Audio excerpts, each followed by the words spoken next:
Check, check. Uh, okay, so good evening, everyone. Thank you so very much for coming for today's Bhagavad Gita Introductory course. It's a simple 5-session course by Suvarna Gaurahari Das Prabhu. So first things first, before we even get beginning with this wonderful course, I'd like to thank all of you for taking your valuable time. You all have come from various colleges and have put out time for this course. So I'd really thank you for doing so. And in fact, this course has benefited me tremendously. But to begin with, let's just start with a few guidelines. So first things first, I want you all to write your college name hyphen and your name. Few other things to keep in mind is that you'll not be allowed to unmute until the end of the session when the speaker is open to answering questions. Those who attend all 5 sessions and their respective quizzes will be eligible to get an online certificate. And if there are any unanswered questions, there'll be a provision to enter your question after the given quiz, after the quiz is given. Then relevant videos will be shared based on whatever has been covered in the class. Last but not least, videos can be kept on or off as per your convenience. Now, let's get introducing our speaker. So, our speaker for today is, and actually, this entire course is none other than His Grace Suvarna Gaurahari Prabhu. He is an EC graduate at one of Bangalore's most prestigious engineering colleges, that being RV College of Engineering. And on top of that, he happened to work at IBM for another 5 years or so, after which he's completely dedicated his life to spreading the message of Bhagavad Gita in order to enlighten people like ourselves who really need this knowledge.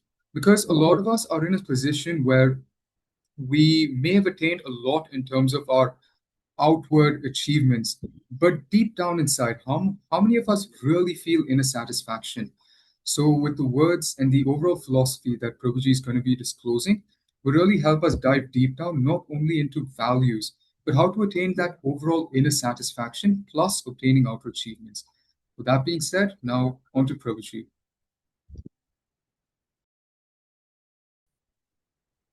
Thank you, Avigna, for your kind introduction. And thank you for the NITK students and alumni who are coordinating this session during the vacation. And because it's the vacation time for most of the schools and colleges, so we thought of having this online Bhagavad Gita course wherein we can dwell into the wisdom of Bhagavad Gita and try to learn Bhagavad Gita and also try to apply it in our own life. So that's the purpose of this course, Bhagavad Gita course. And I'm Suvarna Gaurahari Das, and I'll be your facilitator for this next 5 days. And we'll walk through the important key concepts which Bhagavad Gita tells us. And I'm very happy to see many students from school as well as colleges join here. And I also could see a family also joining, many families joining together, parents and children together attending this course. So I really appreciate that. Thank you very much. And if you can keep your videos on, that's more encouraging. So I have a simple PPT because it helps, the PPTs help to understand the concepts better. And these sessions will be 1 hour. So I'll be sharing the concepts for about 50 minutes. And at the end, if you have any questions based on today's session, you are free to ask. And I'll try to answer as much as time permits. I'll try to take questions, as many questions as possible. Okay. So how many of you are attending a Gita course for the first time? How many of you are attending a Gita course for the first time or studying Gita for the first time in your life? Okay, I see a couple of hands raising up. Okay. So, oh, many of you. Okay, first time.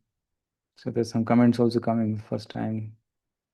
Okay, thank you, Bhavani and Sangam and Shitu, Riya and Srinivas and many others for choosing to study Bhagavad Gita with all of us today.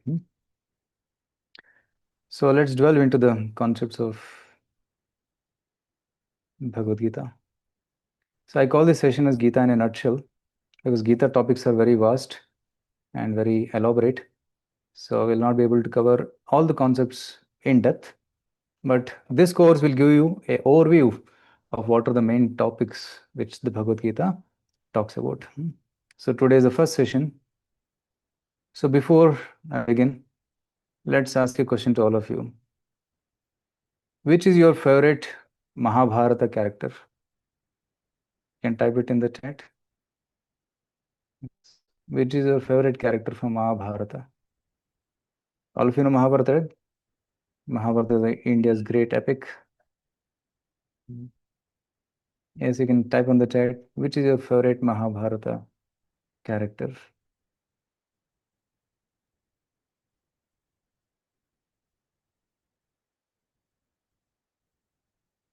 Okay, many are telling Krishna, we're saying Arjuna, then Bhima. Wonderful. So many are saying Krishna, Krishna. Okay, somebody is saying Krishna, somebody is Abhimanyu. Wonderful. So, okay, thank you so much. So, because Mahabharata is the greatest epic of the world, actually, and Bhagavad Gita is a part of Mahabharata. And I ask this question because Bhagavad Gita is a conversation between two very important characters of Gita, and that is Krishna and Arjuna. So Arjuna was asking questions and Krishna was answering. Okay, there's another answer here. Draupadi. Yes, there are many wonderful satis or ladies in Mahabharata who are famous. Draupadi, Kunti, Madri, Gandhari. So they're very famous ladies from Mahabharata. So what is the goal of the session? To understand the core message of Bhagavad Gita, to gain clarity of our personality. Who am I? What is the goal of life? Developing a relationship with the Almighty and connect with the core values of life. Bhagavad Gita is not just a religious book, it is a spiritual book. It is also a book. It is also a book of lifestyle. It's also a book which teaches us how to attain satisfaction in life. And how will we study this Bhagavad Gita? It's a pragmatic approach with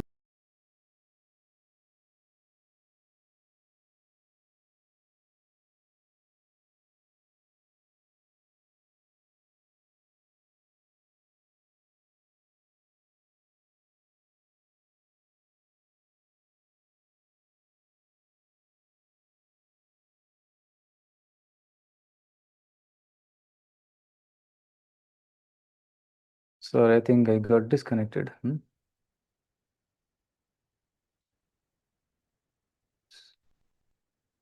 Okay. Is it visible? Am I audible? Loud and clear. Yes. Yes. Okay, thank you.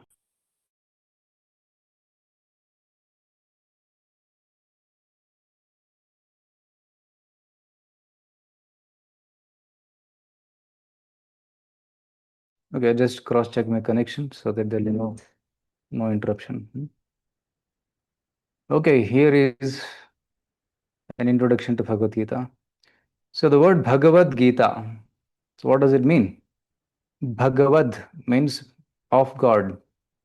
Gita means song. So Bhagavad Gita is nothing but song of God. See, all slokas in Bhagavad Gita can be sung in a poetic way. Like first sloka of Bhagavad Gita. Dharma kshetre kurukshetre samaveta yuyutsavaha mamakaha pandavaschaiva kimakurvata sanjaya. Bhagavad Gita is actually a song which can be recited. So, so the song which Krishna's told to Arjuna in 18 chapters, 700 verses, and it is a conversation for about 45 minutes. So that book, that which was written down, that conversation was written down by Vyasadeva, and that book is called as Bhagavad Gita. How many years back it was spoken? More than 5,100 years ago it was spoken. So this is the oldest book in the history of mankind. It's the oldest book. If you see other literatures, there may be some maybe 1,000 years old, some 2,000 years old, but Bhagavad Gita is 5,000 years old.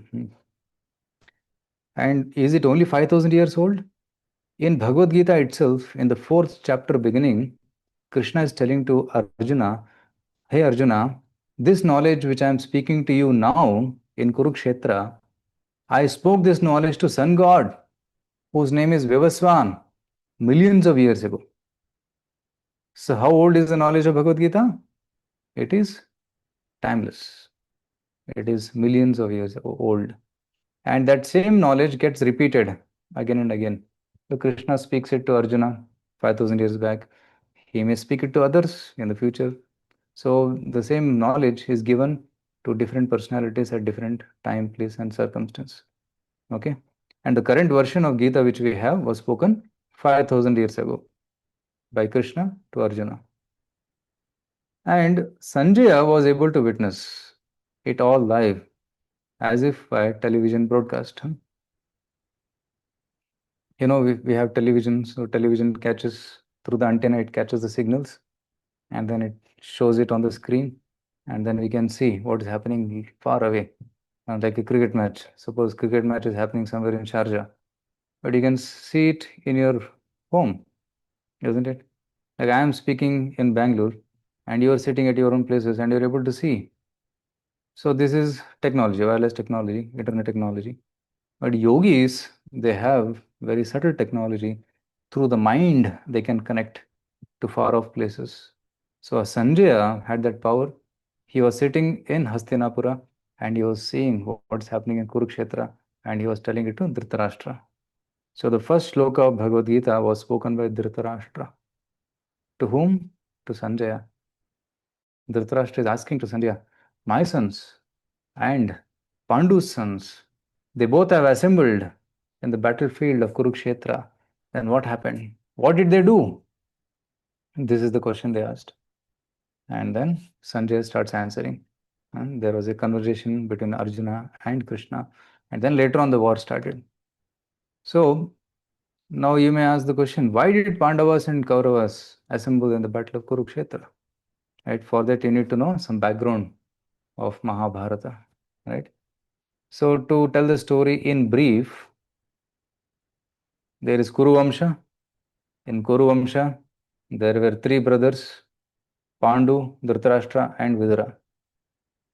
Pandu was the king, and Pandu had five sons. Who are the five sons? Yudhishthira, Bhima, Arjuna, Nakula, and Sahadeva. These five sons. And Dhritarashtra had 100 sons.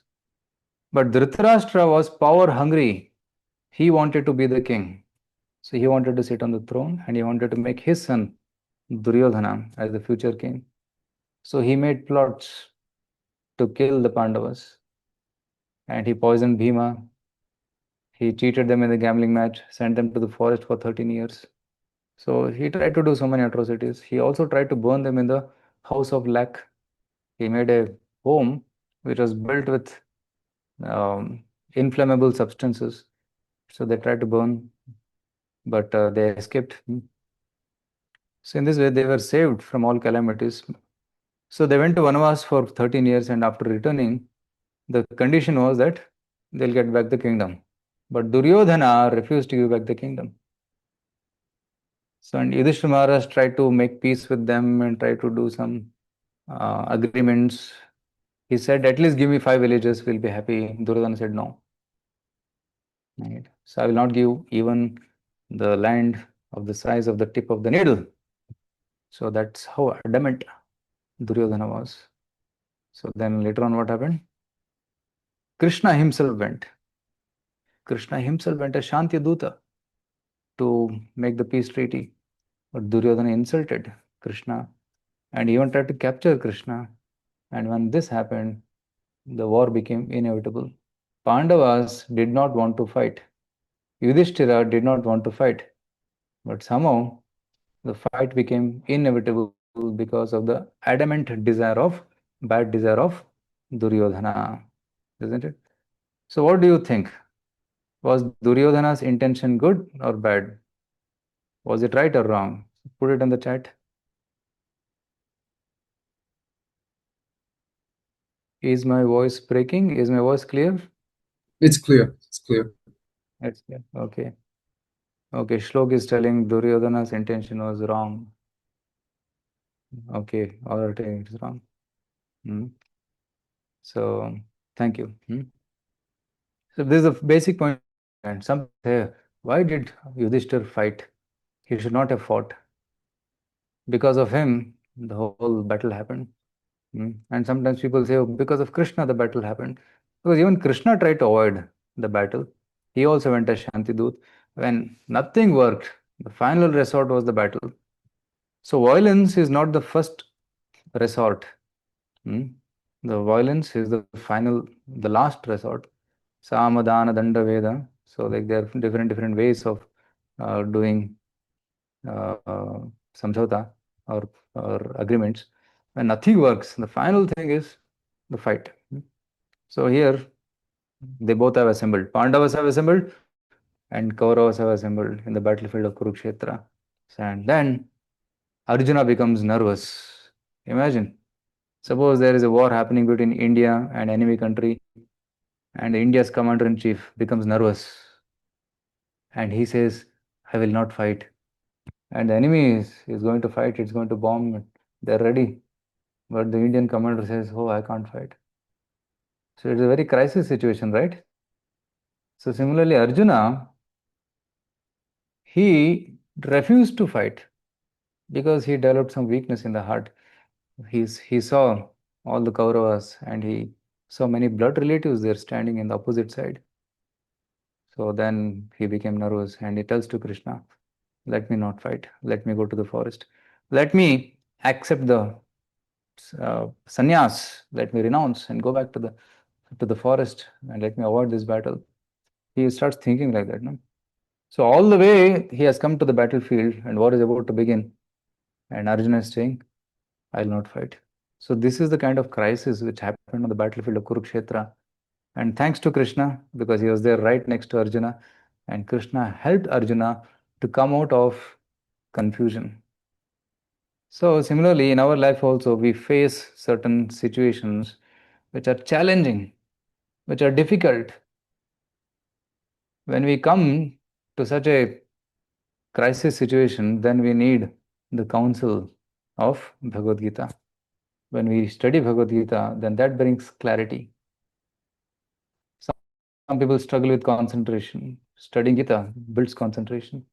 Some people struggle with uh, goal in life. Gita gives you a proper goal in life. Some people feel inferiority complex. Bhagavad Gita gives you confidence. So in this way, Gita helps us to walk through the challenges in life.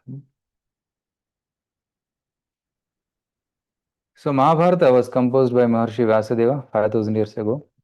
And this Bhagavad Gita appears as an episode of Mahabharata just before the beginning of the battle, just before the beginning of Bhishma Parva. So this is Bhagavad Gita is there. Mahabharata contains 1 lakh verses. Gita is 700 shlokas. It's a great philosophical and religious dialogue at the warfield and spoken by Krishna himself. Arjuna received and realized these instructions. Okay. So Gita is not just a book, it is a guide to life. It brings clarity, courage, purpose, and peace in your life. So there's a unique number 18, which is unique to Mahabharata. Mahabharata is divided into 18 parvas, and each parva has got many chapters. Okay, adhyayas. And Bhagavad Gita also has got 18 adhyayas. Ashtadashadhyayini. Ashtadasha means 18. And the war of Kurukshetra was fought for 18 days.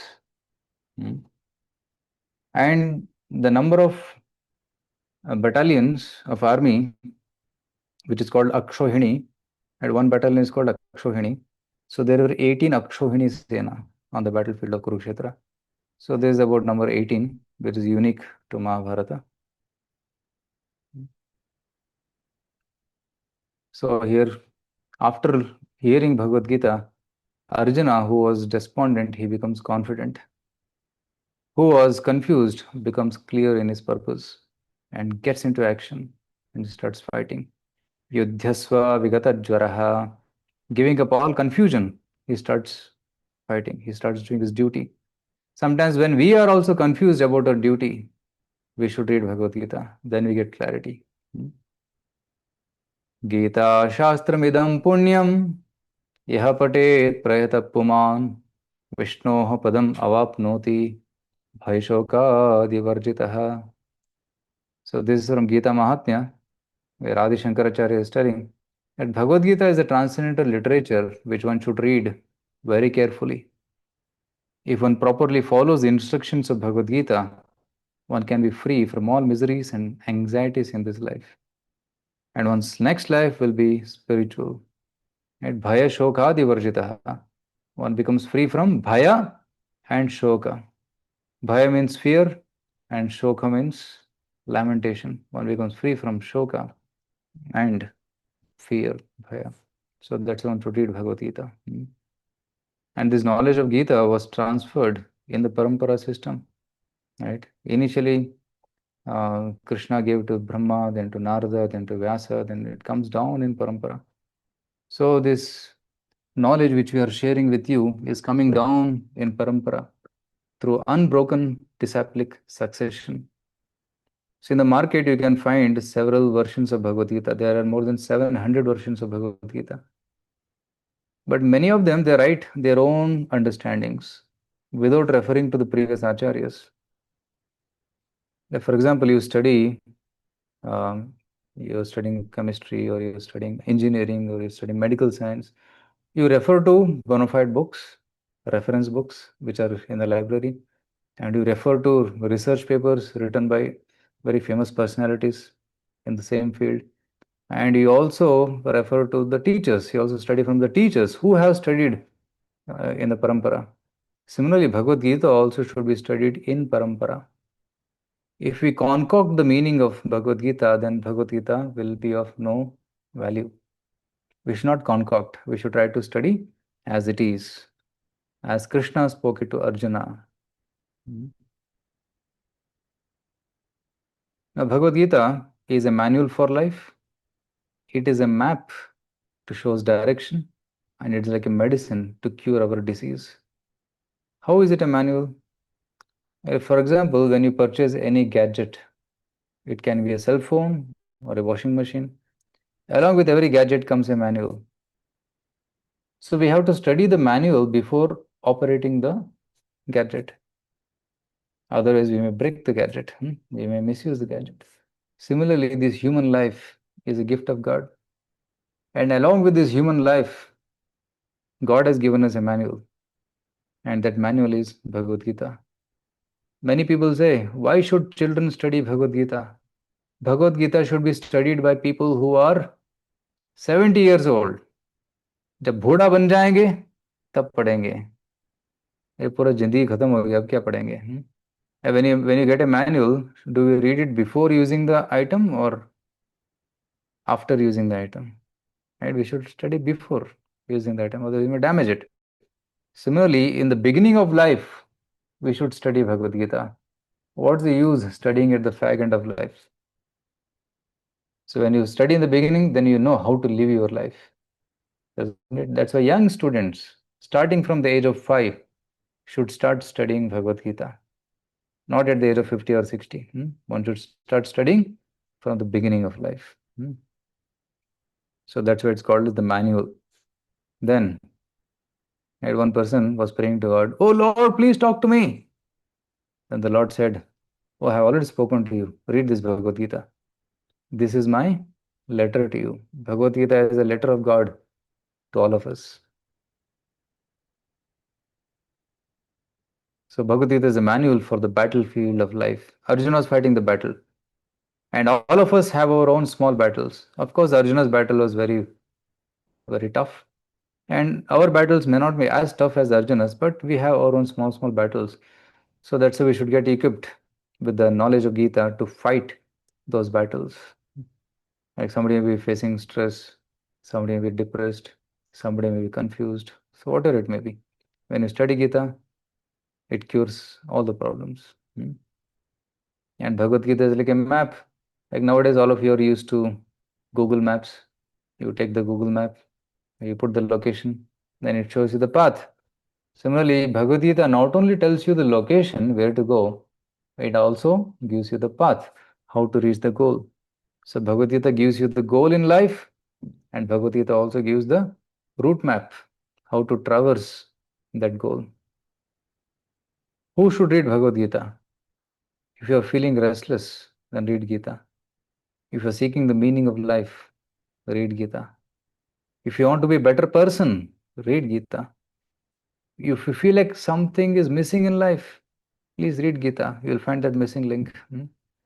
If you're feeling lonely, you don't have any friend, read Gita. Krishna will become your best friend. If you're searching for real happiness, read Gita. Krishna will give you the ultimate happiness. Sukham Atyantikam, ultimate happiness.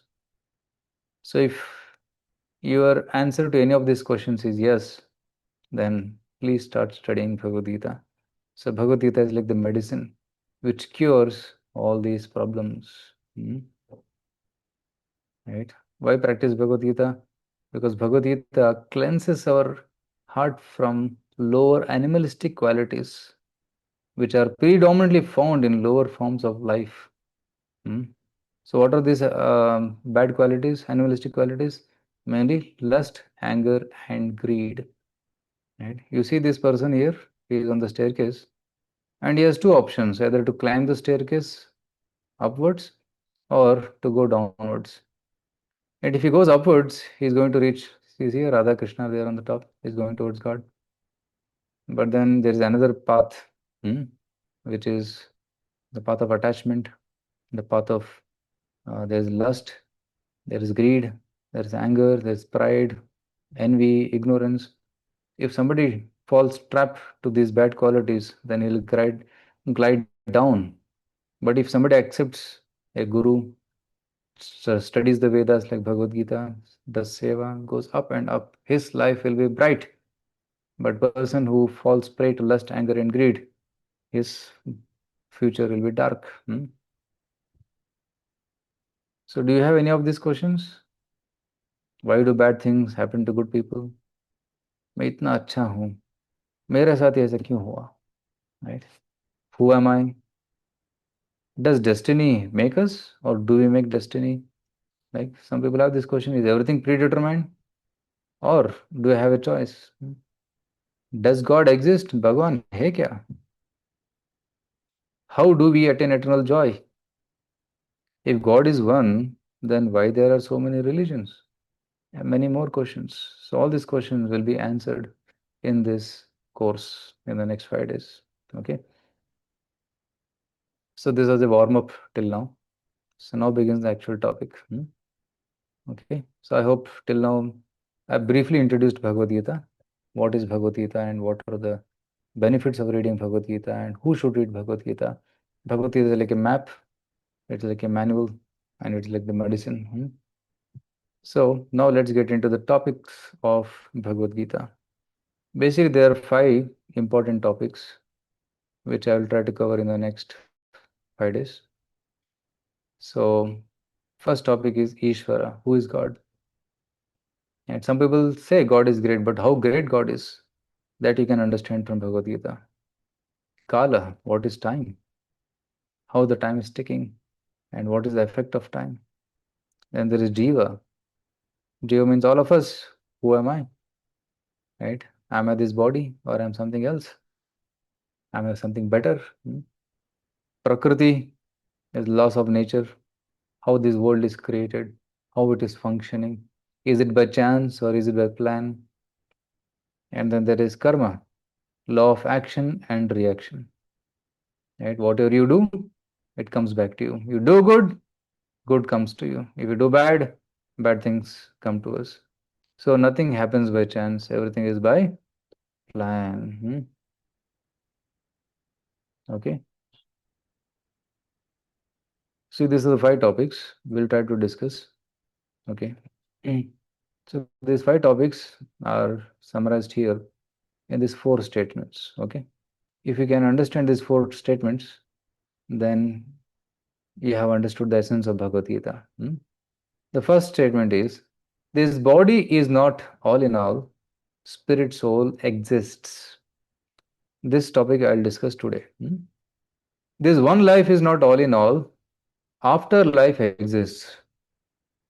Some people say, oh, this one life is all in all. After death, there is nothing. No. Bhagavad Gita says that there is afterlife. This I will discuss tomorrow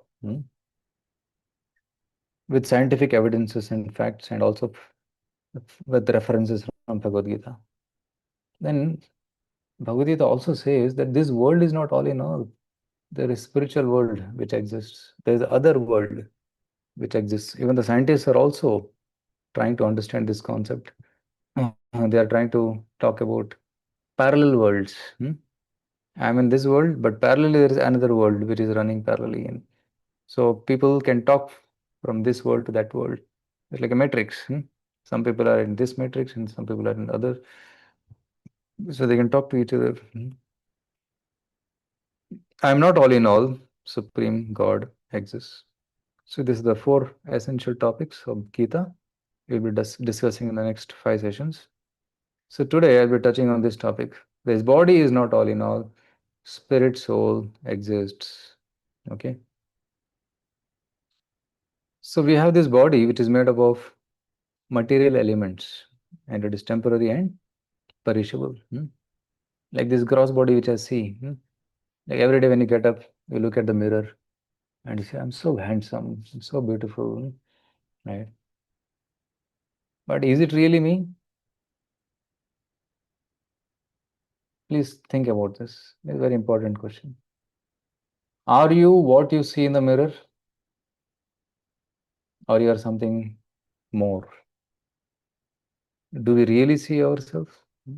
So this is a question which we have to ask. It's very important. This is a basic concept of Bhagavad Gita. So this material body is made up of Pancha Mahabhuta, earth, water, fire, air, and ether.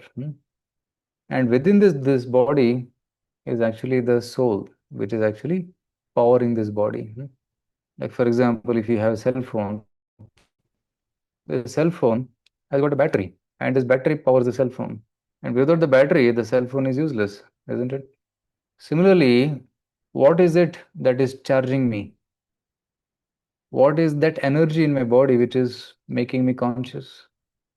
So Bhagavad Gita tells us that try to search for that source of energy in the body, and that is called as Atman. It's called Atma. Krishna uses this word Atma. In English, it's called soul. Okay, Atma is equal to soul. Okay. So here in this photo, you can actually see this, no? How? So within the gross body, there is a soul which is actually powering the body. The soul, Atman, the eternal conscious essence within, it is everlasting, unchanging, and full of knowledge and bliss. Satchidananda. I am not the body, I am the eternal soul within. Right? You are not the body, but you are the resident of this body. Right? Srila Prabhupada used to say this very famous statement. Like you are not the home, you are the resident of the home. Right? I see many of you sitting in your home within the closed walls. But are you the home? No, you are the resident of the home. Similarly, I am not this body. The body is the home for the soul, and soul is the resident of this body. Does that make sense? If it makes sense, please give a thumbs up or please say yes in the chat box. I am not this body, but I am the resident of this body. Okay, thank you. I see many thumbs up going. Okay, yeah.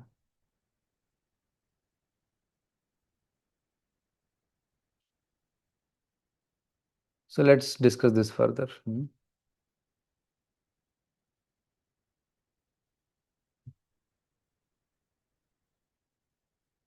Okay. Sorry, I went ahead. So in Bhagavad Gita, Krishna tells this shloka. It is 2.13, second chapter, 13th shloka. So today's session is based on second chapter of Bhagavad Gita. Dehinosmin yatha dehe kaumaram yauvanam jara तथा देहांतर प्राप्तिर धीरस्तत्र न मुह्यति. The meaning is, as the embodied soul continuously passes in this body from boyhood to youth to old age, the soul similarly passes into another body at death. Okay, so there's a meaning, right? So when I ask you the question, "Who are you?" generally people say, My name is so and so." Somebody may say, "I'm from Karnataka." Somebody may say, "I'm from Tamil Nadu." Somebody may say, "I'm Indian." Somebody says, "I'm American." And some say, "I'm boy, I'm girl." So these are all the identities which people say. "I'm a student, I'm an engineer, I'm a doctor," isn't it? Oh, Harshvardhan is saying, "I'm a human." So these are the standard answers. But if you see, many of these identities can be changed. You can change your nationality. You can change your name. You can change, nowadays people can change the gender, and people can change their entities. But because whatever all these designations which I just mentioned, they are related to the body. The body is born in India, so it's Indian. Somebody is born in America, it's American. But the soul is beyond all this. So behind this changing body and changing identity, there is an unchangeable me, and that is called the soul, the Atman. Okay. So there was one scientist, his name was Harry Monson. So he found out that there are many chemicals in the body, and basically there is calcium, there's phosphate, potassium, sulfur, sodium, magnesium, copper, and iodine. So in different proportions, few pounds of each item. So he went to one chemist and asked him, "My dear chemist, can you please tell me what is the value of all these chemicals?" And then the chemist, he said, "It is 110 rupees." Right? The body, the human body, the chemicals in the human body is worth 110 rupees. So is it really true? Suppose you go to a doctor and say, "Doctor, my kidney is damaged. Can you please transplant?" And doctor will say, "Give me 10 lakh rupees." Then you may say, "Sir, it's only 110 rupees. The body is 110 rupees. So I'll give 5 rupees. Please transplant the kidney." He says, "No, get lost." Why? Because the human body is invaluable because of the presence of the soul within. Because there's Atma within this body, the body becomes valuable. See that shloka which I mentioned before, that is uh, depicted here in this slide. So the child is born first, then the child grows and becomes adult, a youth, and then adult, and then becomes old and dies. So the Atma keeps traveling through this body. See, the body is changing, but the Atma is not changing. The Atma remains eternally the same. The same Atma is in child body, the same Atma is in boy's body, in adult's body, in old age body. Atma is unchangeable. The body is changing. Okay. Like for example, Atma is like the driver of the car. You seen the car? So the driver may drive a Maruti car for some time, then he may buy a Honda car, then he may buy a Benz car, he may buy a Audi car. Same driver, same owner, but he's changing the car. Similarly, the same Atma is driving, initially it was driving a child's body. Now it's driving a youth body, then becomes adult body, then drives the old body. Then when the car becomes damaged, then he gives up a car and takes a new car. Similarly, when the body becomes damaged, he goes to another body. So death is not the end. Death is the beginning of the next life. So that's the good news. Some people said, "Death is coming. Everything is finished." No. Death is the beginning of new life, a new hope, a new beginning.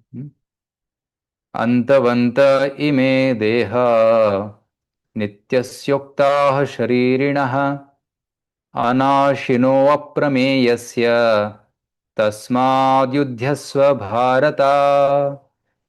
2.18 Krishna is telling to Arjuna, the metal body of the indestructible, immeasurable, and eternal living entity is sure to come to an end. Therefore, fight, O descendant of Bharata. This Deha is Antavanta. It comes to an end. But Atma is Nitya, Anashi, indestructible, Aprameya, immeasurable. So Atma never dies.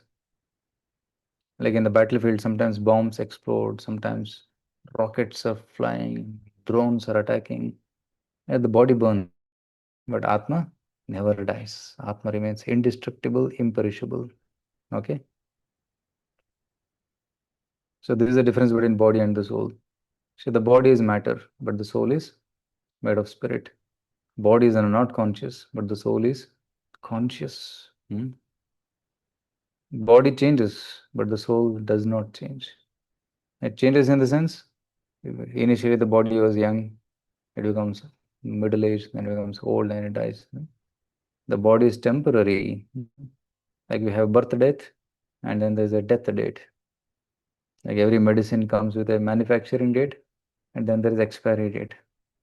But the soul never has any manufacturing date nor the expiry date. Soul is eternal. The body is always dead, but when the soul enters the body becomes alive, isn't it? Suppose you have a handkerchief, you put your hand and then you move like this. No? What happens? The cloth also starts moving, isn't it?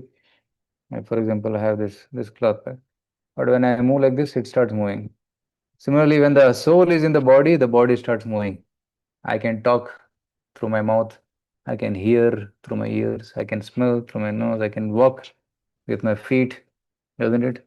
The body is moving because of the presence of the soul. But as soon as the soul leaves the body becomes dead. Mar gaya, isn't it? So the soul is the main thing in the body. Okay. The body is just outer covering, but the soul is the main thing.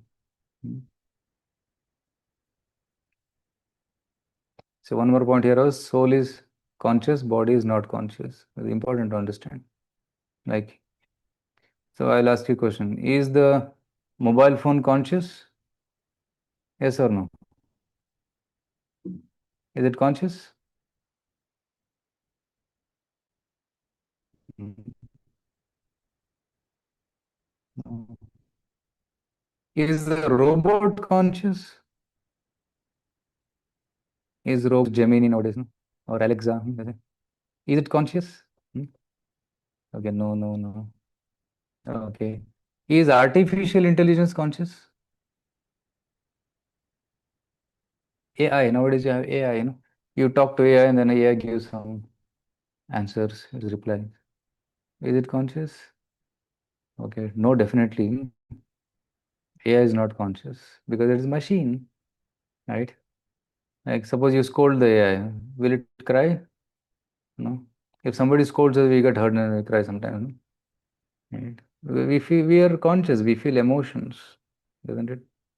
But machines don't have emotions. A robot doesn't have emotions. And if I appreciate you, you'll smile. Oh, thank you for appreciating. But the robot may say thank you, but it doesn't feel the emotion behind that thank you, isn't it? So, wherever there is Atma, there is consciousness. So, that's why the world is divided into two parts, Jada and Chetana. Jada Vastu means that which is not conscious, and Chetana Vastu means that which is conscious. Okay? Jada, Chetana. Table, not conscious. Car, it's not conscious, it's Jada. Right? Home, Jada. Everything Jada. But human being, Chetana. A dog, Chetana. Cow, Chetana. Doesn't it? And then there is what? You can say no tree, Chetan. Tree is also conscious. Trees also have life. So that's why there is Jada and Chetan. Jada and Chetan. So Chetana Vastu has got soul. Is it clear? Hmm. So it's a very nice thing. Body is a robot, but the soul is the driver of this robot. See here, who is sitting in the heart, region of the heart? So this person is sitting in the region of the heart and controlling the eyes. Through the eyes, he is seeing, right? And through the legs, he is walking, right? So he's controlling everything, the entire body through the soul. So now all of you close your eyes. Okay, wherever you're, what you're doing, just close your eyes. Okay, close your eyes, sit peacefully. We'll do a practical experience. Okay, your deep breathe you 2 times. Breathe in. Now breathe out. Again breathe in. Again breathe out. Once more. Breathe in. Again breathe out. Now imagine that you are sitting in the region of your heart. Where you are sitting? In the region of the heart. And you are hearing through the ears. Your ears are the instrument which capture the sound, and you are hearing. And you are able to hear my voice. I'm sitting in Bangalore and you're sitting there. And you're able to feel the wind in your room. Your fan is on through your skin. Skin is just an instrument which sends you the signals. Then you, in the region of the heart, you're able to decipher that. So you are listening through the ears, you're feeling through the skin, you are seeing through the eyes, sitting in the region of the heart. That person which is sitting in the region of the heart, that is you. Okay. And the body is yours, the hand is yours, the leg is yours, the eyes are yours. It's my eye, my head, my hands, my legs, my body. But I am the person sitting in the region of the heart. And that is Atma, that is you. Able to understand? Open your eyes now.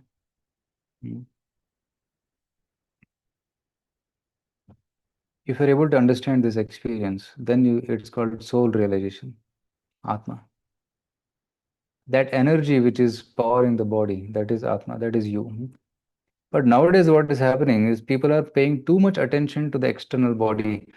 Do I look fair or dark? Is my body muscular or it's weak? Is my uh, is my hair long or short? Is my hair black or white? People are too much focused on their externals, but they are forgetting to focus on their internal. That is Atma. So Bhagavad Gita is telling us, turn your consciousness inwards. Try to understand who you are. So when you see the world, we see a cow, we see man, elephant, bird, dog. But when you see from the spiritual point of view, you see the Atma within all of them. Right? This is the Atma in the cow's body, this is Atma in the human body, or elephant body, or bird body, or dog body, like that. So the world is actually spirit within matter. Right? Can material objects work by themselves? No. Like this robot, can it work on itself? No. You need a person to operate the robot, isn't it?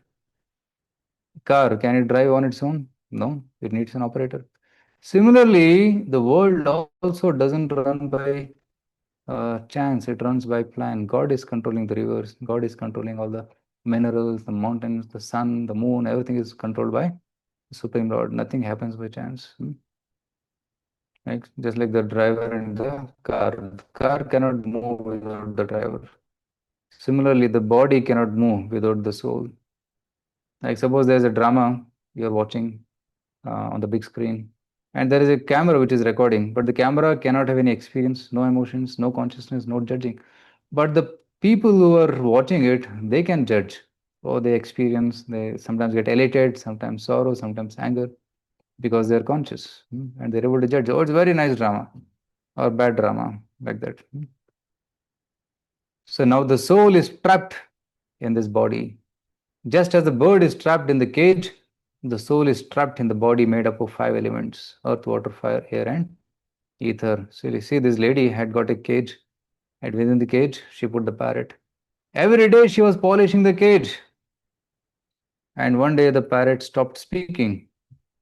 Then she questioned what happened. Then she realized, oh, I was polishing the cage, but I was not feeding fruits to the parrot, so the parrot died. Similarly, every day we take bath, right? We wear fresh clothes, we eat, we exercise, we sleep, We do so much for the body, but what am I doing for the soul? Okay, so we should ask that question. Because people are focusing only on the body and not on the soul, that's why the soul feels depressed and unhappy. But when you start feeding the soul becomes happy and stout and strong. So the sessions like Bhagavad Gita sessions and going to temples, doing meditation, that is the nourishment for the soul. And when you nourish the soul, you become happy and blissful. Okay.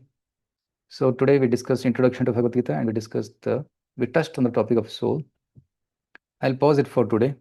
So when we come tomorrow, we'll discuss further about how can I believe in the soul scientifically and reincarnation. Does reincarnation really exist? Is this the only life or do I continue to live further in the next life? If yes, then what will be my next life? And what was I in the previous life?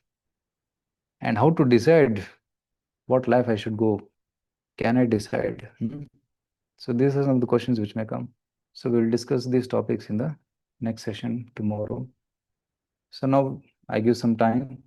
So we have about 5-6 minutes for questions and answers. Okay. If you have any question, you can raise your hand and ask the question, or you can put it in the chat box as well. Just before we proceed, I just want to say thank you so very much, Prabhuji, for really enlightening us. And I'm pretty sure everyone here has benefited at least in some way or the other. So now, first off, to everybody, it'd be really nice if you two could at least take something from this lecture and really implement it in your life. So if you could really implement it in your life, that'll be even better.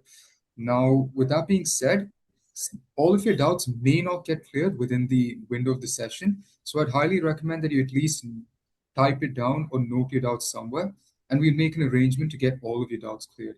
And it's really nice to see that so many of you all have doubts, which really shows you've been paying attention. Thank you, Pupji. Thank you, everyone. Yeah. So the question here is Atma same for everyone by Shlok Kulkarni. So a good question. Is my Atma same as your Atma? Yes.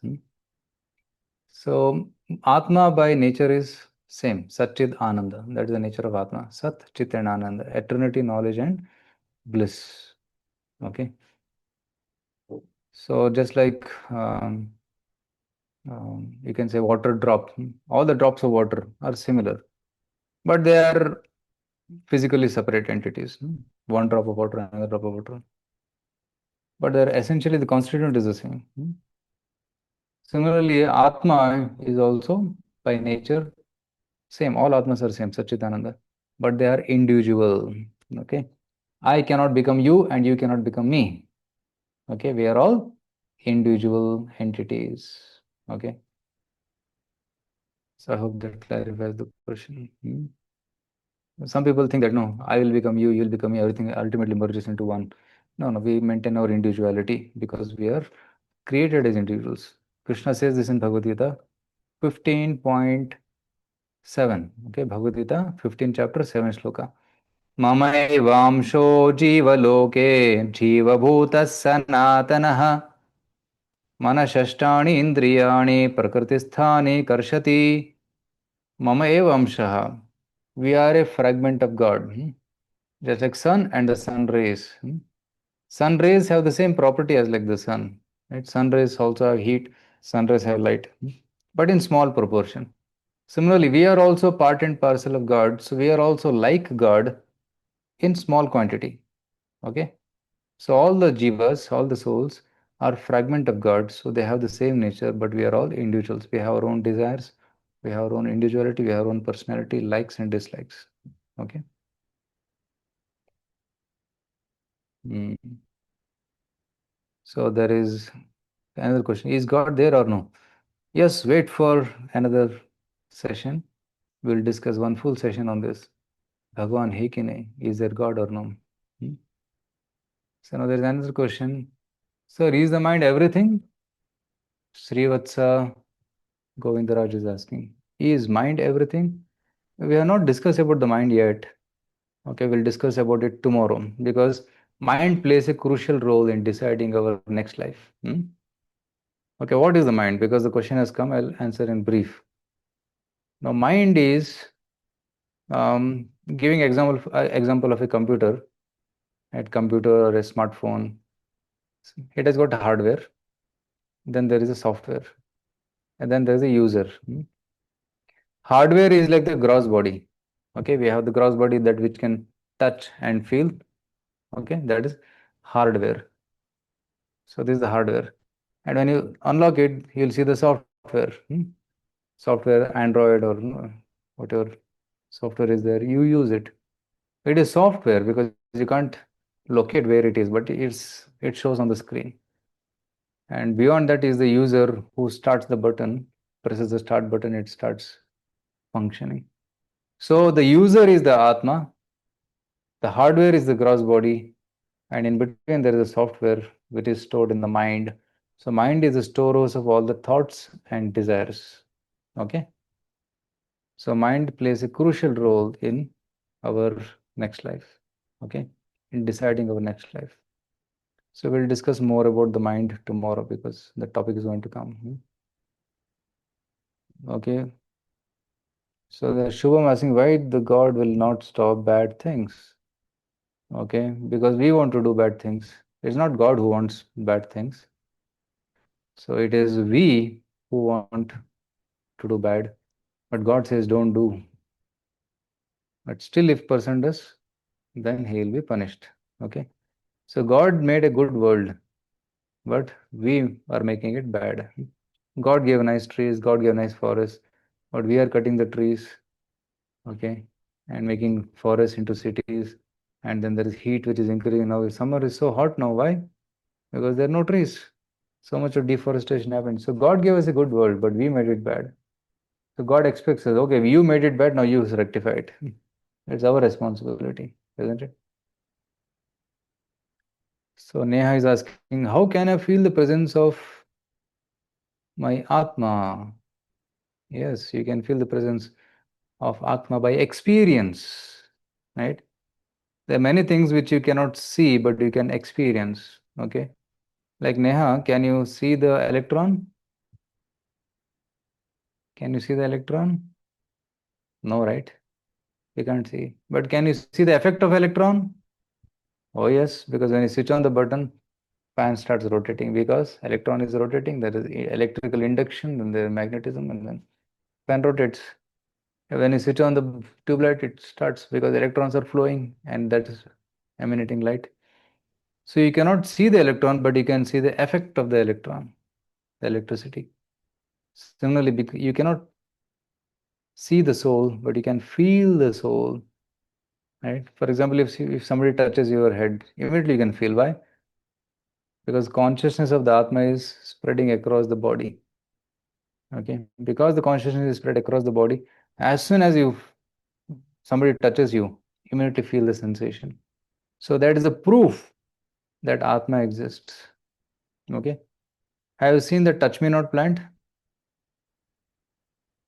As soon as you touch the touch me not, immediately it closes it because it feels somebody is coming. From where that sensation, from where that feeling is coming, right? The feeling of fear because of Atma. In the plant's body, there is Atma. Correct.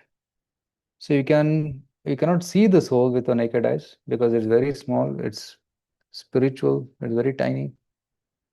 It is said that the size of the soul is 1/10,000th the tip of the hair. Balagra Shatabhagasya, you take the tip of the hair and cut it into 100 pieces. And you take that 100th piece and you cut again into 100 pieces. That is the size of the soul. And that tiny soul is powering the entire body. So we cannot actually see the soul, but we can feel the presence of the soul. Okay, I hope that answers the question of Neha. So there's another question coming. What happens to Atma after the body dies? Yes, it goes to the next body, and there's a topic of discussion tomorrow. Okay, so a very important question actually. What happens to Atma after death? So Krishna says in Bhagavad Gita, देहिनोऽस्मिन् यथा देहे कौमारं यौवनं जरा तथा देहांतर प्राप्ति धीरस्तत्र मुह्यति. So when the body dies, the soul goes to another body. Like for example, if somebody dies, what do you say? वो गुजर गए हैं और चले गए हैं और ತೀರ್ಕೊಂಡಿದ್ದಾರೆ, ಸತ್ ಹೋಗಿದ್ದಾರೆ ಅಂತ ಹೇಳ್ತೀವಿ, right? So in all languages they say the same thing. He has passed away. In English they say he has passed away. Who has passed away? The body is there, lies in the hospital, in the deathbed. As it is there. Then who has gone? Atma has gone. That Sat, that Shakti, the eternal Shakti has gone. Sat hoitu. ಏನಾಗಿದೆ ದೇಹದಿಂದ ಸತ್ ಹೋಗಿದೆ. The Atma has gone to another body. So that's what happens at the time of death. Okay, there is Samsung who is asking, I don't know your name, but he is asking how to control our mind not to do bad things. Yes, very important. So we have to control our mind. Why the mind wants to do bad things? Because of the bad thoughts which we have stored there. Like suppose in your mobile phone some virus enters, it will behave badly, doesn't it?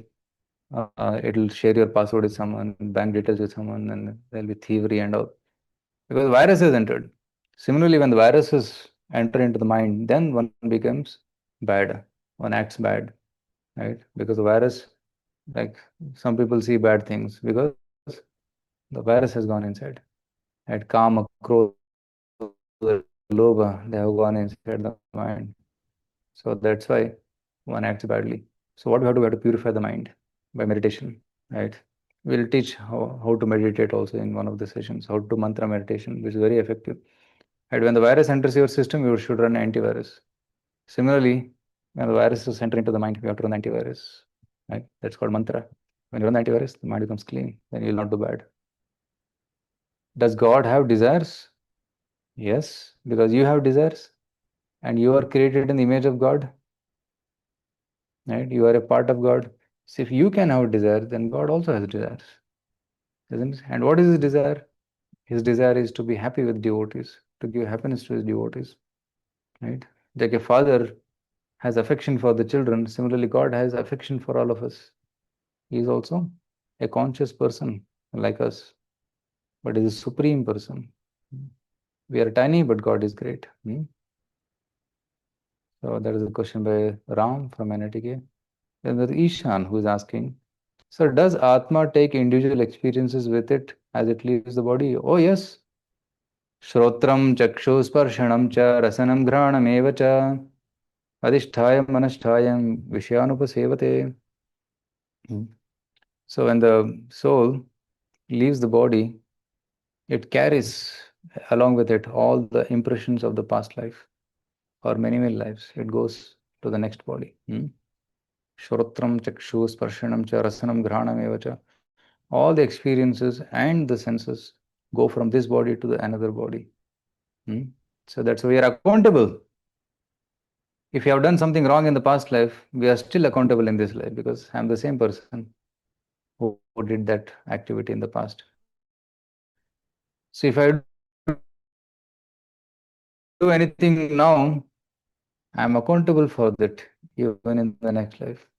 Okay. So we have to act responsibly. And you may say, who has created all of us? He's keeping track of all our activities. Okay. Okay. Are there any other questions? Okay, there's Shashi Kiran. They say that the caste, Brahmin, Shudra, etc., you are born in this birth depends on the karma of your previous life. What do you think of this, sir? And why do you agree or disagree with this? Okay, Shashi Kiran is asking a very important question about caste. Yes. So if somebody has acted in a certain way, he is given birth in a certain family. If somebody has acted in a good way, very good way, then is born in a good family. If somebody has acted in a bad way, right, he may be born in a family of thieves or family of drunkards, like that, because his karma is like that.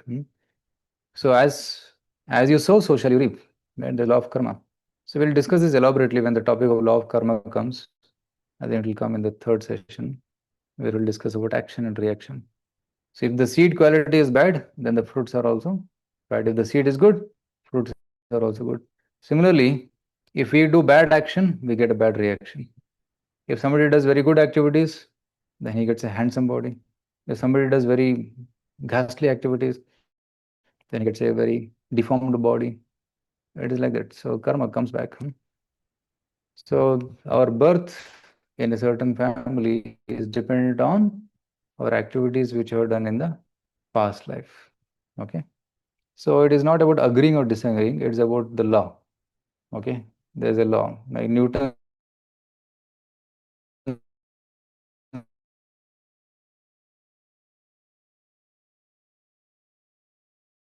gravity follows a law. Nature also follows a law. Right? You do good, you get good. You do bad, you get bad, isn't it? So you take care of nature, the nature takes care of you. Or do you exploit the nature? The nature will trouble you. Like nowadays, you see that sometimes natural calamities come. There's earthquakes. There is droughts. Then there is wars. It's not by chance. It's because of karma. People acted in a wrong way, and the reactions come in the form of punishments. It is a law, and the law is applicable to all of us. And then we are we get what we deserve, either good or bad. Sometimes good things come in our life because of good karma in the past. Sometimes bad things happen in our life because of bad things which were done in the past. So there's a law of karma. Okay, Jyoti is asking, how do you control mind to not to do bad things? I already answered that question. You have to purify the mind, right? You have to purify the mind with good scripts. Put on good scripts. Then, like reading Bhagavad Gita, you're hearing this lecture today. So you're getting some very good positive inputs. Like this, keep filling your mind with positivity. Then you'll see that the tendency to do wrong will keep on reducing. So there is a question by Gaurangi Pandey. Where did the Atma come from? Oh yes, Atma comes from God. Like the sun emits sun rays. So sun ray is a part and parcel of sun. Similarly, Atma is part of God. Amsha. The word Amsha is used in Bhagavad Gita. Mama eva amshaha jiva loke jivabhuta sanatana. Right? Just like the child comes from the father and mother. Similarly, Atma comes from our Supreme Father, Supreme Lord. Srivatsa Govindaraj is asking, Sir, you said that Atma will leave the body. And where does the Atma go? It goes to the next body. We'll discuss about this tomorrow. Come tomorrow. We'll discuss about this. So Varun, give some glimpses of Atmatraya. That is Jivatma, Antaratma, Paramatma. Oh. So Jivatma is Jiva, that is you, Jiva. And Paramatma is super, like Anu Paramanam. Right? Atma is tiny soul. Paramatma is bigger soul. Like I can know what is happening in my body. Suppose if ant is crawling in my body, I can know, okay, it's crawling on my body. But if ant is crawling on your body, I cannot know. Because my consciousness is limited to my body. But Paramatma, he is not limited. Right? He is in my body, he is in your body, he is in everybody's body. Isn't it? So that's why Paramatma can know anything which is happening in anybody's body, like your body, my body, anybody. So that is called Paramatma. So Paramatma is also called Antaratma. He is there in your body. Like you are Jivatma and next to you is Paramatma sitting. But the nature of Paramatma is he is there everywhere. He is there in your body, in dog's body, in cat's body, in tree's body. Everywhere Paramatma is there trying to help the Jivatma come back to him. Aman Swami, do plants have soul too? If yes, then why is it wrong to kill a plant for food, but is wrong to kill an animal? Okay, very important question. Plants have soul because they have life. They grow. Dead animals, dead things don't grow. Table doesn't grow, car doesn't grow, but plants grow. It means plants have soul. Plants have consciousness, but the consciousness of the plant is very shrunken consciousness. It's dull consciousness. Like suppose if somebody pinches you, immediately feel pain. And if somebody you get a cut while in the kitchen, immediately blood comes, you put a bandage or something. So we get hurt because humans' consciousness is advanced. Animals also feel pain, like somebody cuts a chicken. It's crying, isn't it? It cries, it shouts, it tries to protect himself. So it feels pain. But if you cut a leaf of a tree, it doesn't feel any pain. If you cut a fruit, it doesn't feel. Even if you cut the tree, still it doesn't feel much because the consciousness is very shrunken. It is sankuchita. So that's why eating leaves and fruits is considered to be the best food because there's less harm, less pain caused to the other living entities. But if somebody is cutting the throat of another animal and eating, that causes a lot of pain. And if somebody is causing pain, pain comes back to you. So that's why they said that one should not cause pain to others. So even cutting plants is also wrong because plants also have life. We get karma, but the karma will be mild.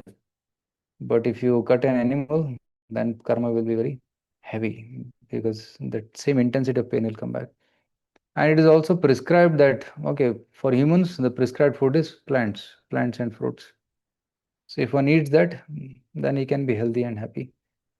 Okay. And the Shastras prohibit us from killing animals and eating them because it causes more pain. So there's a question how not to expect anything from anyone. Oh, actually, we should have, instead of asking this question, you can ask how to have reasonable expectation from others. Expectations will be there, but you should know what to expect and how much to expect. If you expect too much, you'll be miserable, isn't it? And within the relationship, there will be some expectations, but there should be reasonable expectations, not unreasonable expectations. Does the God make list of our good and bad things? Yes. God makes list, and also Yamaraj also makes list. Yamaraj has got uh, a stenographer. His name is Chitragupta. He keeps keeping track of everything what we do, moment to moment. Just like now somebody is using a mobile phone or a computer, it keeps track of history, isn't it? Right? Which browser you used, which website you visited, how much time you played in the mobile phone, right? It keeps track of all things. Similarly, our history is being tracked by universal government. So they know. And even government tracks. If some criminal is there, they'll track, okay, he's in this place now, he's going here now, and then they'll catch him. Similarly, our history is also being tracked by the higher powers. Shlok is asking, why is Krishna God? That I am only everything. It is like show off. I will discuss this in one of the sessions. Okay. Right. Who is God? That topic will come. Why Krishna gave Bhagavad Gita only to Arjuna and in Pandavas? Shreya is asking. Very good question. Because Arjuna was Krishna's friend and Arjuna was non-envious. Bhakto sime saka cheti rahasyam yet uttamam. Right? Anusuyave, he says. You are non-envious and you are my devotee and friend. That's why I'm giving you. Because confidential talk are between very close friends. So because Arjuna was a very confidential friend of Krishna, Krishna spoke the knowledge to Arjuna. Right? Confidential things you will not reveal to enemy. You will reveal to your close friends. So Arjuna was close friend of Krishna. So that's why Krishna chose to speak. Do smallest creatures also have soul? Yeah, Gaurang is very good question. Even insects have soul. Ant has soul. Virus has soul. Bacteria have soul. Okay, amoeba also has a soul. Right? And there's different species. Okay, so even the smallest creature has soul. That's why we should not harm even an ant also. Okay, the ants, the plants, even the grass. Okay, that also has soul. Okay, so very, very good, intelligent questions. Many of you are asking. So especially many students have asked very good questions. So I appreciate all of your questions. Thank you for being very eager and very interested to learn these topics. So today was the first session. So we'll meet again tomorrow, again at 8 o'clock. So please be on time. And today, our volunteers will be sending you a quiz, okay? And based on today's session, there will be a quiz. So you can try to answer that quiz by tomorrow evening, okay? By tomorrow evening, you can answer the quiz based on this. And those who answer all the quizzes will be getting a certificate, okay? Thank you. Over to the coordinators.